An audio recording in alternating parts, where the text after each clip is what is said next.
Hello, my name is Jonathan Davis, and I present the Booms and Busts podcast, which you can get on Audioboom, iTunes, and so on.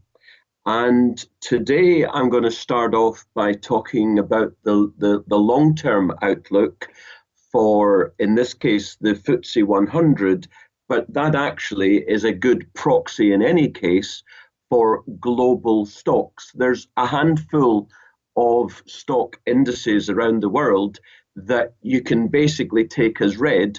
What happens to them is going to happen to global stocks indices generally.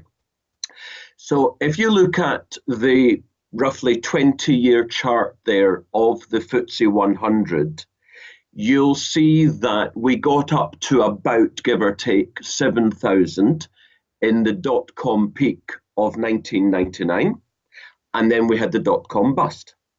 We then got back up to the 7,000 area in the house price banking lending growth up to 2007. Then, of course, we had the subprime crash, the banking collapse, the Great Recession, as they call it, and the stock market collapsed also.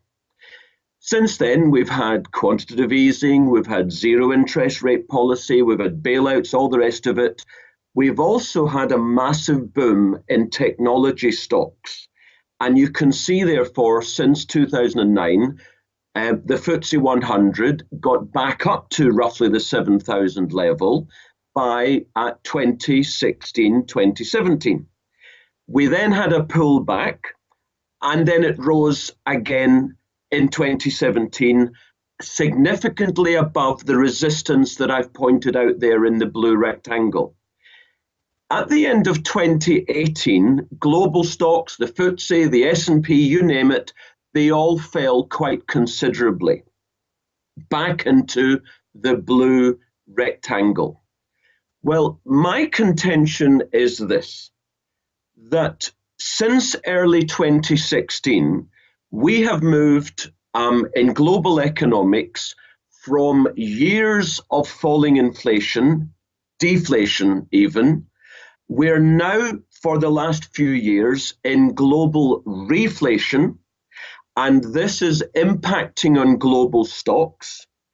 And the hiccup in the second half of 2018 is merely a retest of the breakout of one of the biggest resistance levels that has lasted 20 years, the FTSE at around 7,000.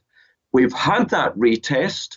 The FTSE is now at, give or take, 7,200. And this is where I want you to really get what I'm saying. This is the crux. If the FTSE 100 is below 6,800, 7,000, we are probably in a bear market that started in September of 18. But, and this is the beautiful asymmetry, if we're above, say, 7,200, 7,400, not only are we in a bull market, but my contention is looking at that 20-year chart. We're in a multi-year bull market and even potentially a multi-decade bull market. Now, why would I say something as huge as that? Because if you quickly look at this next chart, it's the S&P of the last basically 100 years. And you can see that we've gone flat, then up, flat, then up, flat, and we are now going to go up for the next 15 years. That's all I've got to say about the FTSE and therefore global stocks. As far as I'm concerned, it's going to do double digits compound for years. Thanks for listening. Until the next time.